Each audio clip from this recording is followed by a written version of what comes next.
Mahirap maging OFW. Ilang taon mong titiising mahiwalay sa iyong pamilya para makaipon ng pera. Kaya naman kung may pagkakataon at oras ing magbabakasyon ka sa Pinas. Pero paano kung ito na pala ang huling bakasyon mo? Share ko lang ang Mai Motegi at Lori Litada double murder case.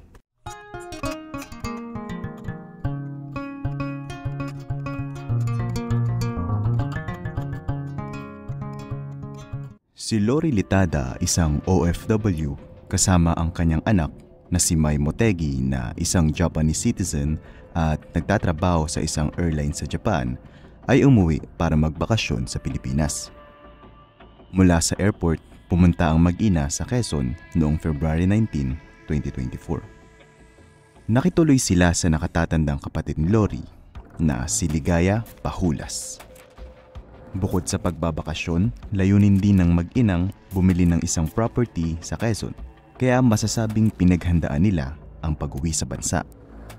Gabi ng February 21, ito ang huling beses na nakita si Lori at Mai habang may inumang nangyayari sa bahay ni Ligaya.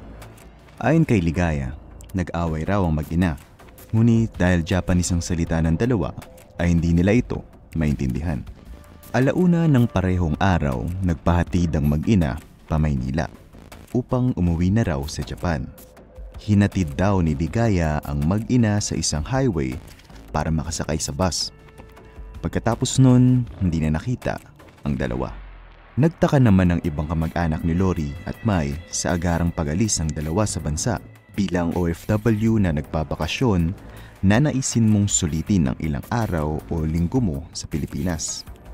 Isa pa ay hindi raw karakter ni Mai na umalis agad sa Pinas, lalo at kahit Japanese citizen ito, mahal nito ang bansa at makikita mo to sa kanyang social media account.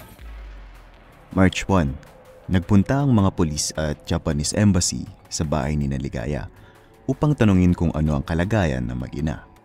Naalarma ang Japanese embassy sa Pinas nang hindi makauwi sa Japan si Mai Motegi at hindi makapasok sa trabaho. Wala silang masyadong nakuhang sagot dahil pagpunta nila sa bahay, wala si Ligaya at si Charlie Pahulas, ang asawa nito.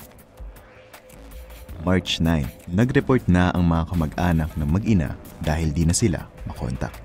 Tumataas ang suspetsa sa mag-asawang Pahulas dahil sa pag-alis nila sa bahay at hindi pakikipagtulungan, gayong sila ang huling nakakita sa mag-ina.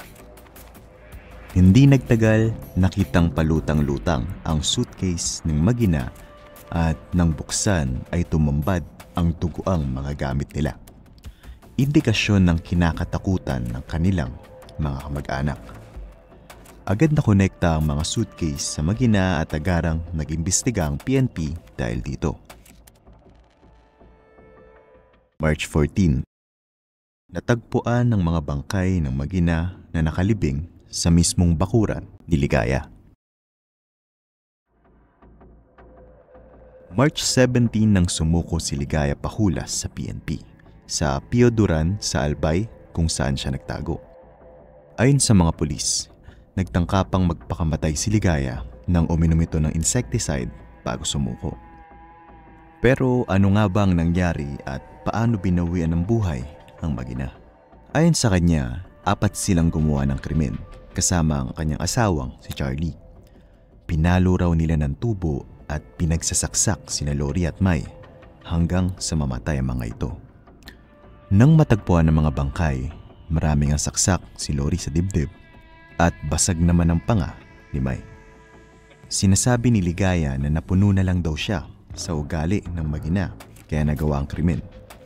Ngunit hinihinalang pera ang dahilan at punot dulo ng nangyari.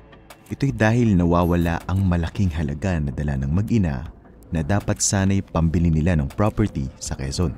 Ayon din sa mga kamag-anak ng mga biktima, si Ligaya raw ang katiwala ni Lori pagdating sa mga pera at investment nito sa Pinas. Klinaro naman ng PNP na anumang sinasabi ni Ligaya ay hindi pa nila formal na tinatanggap at kailangan pa ring imbestigahan kung anong tunay na nangyari. Wala pa ring tinutukoy na suspect ang pulisya.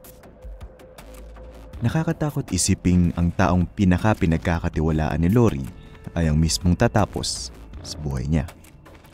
Nakapanlulumo ring nadamay pa ang kanyang anak na may magandang kinabukasan sana sa Japan.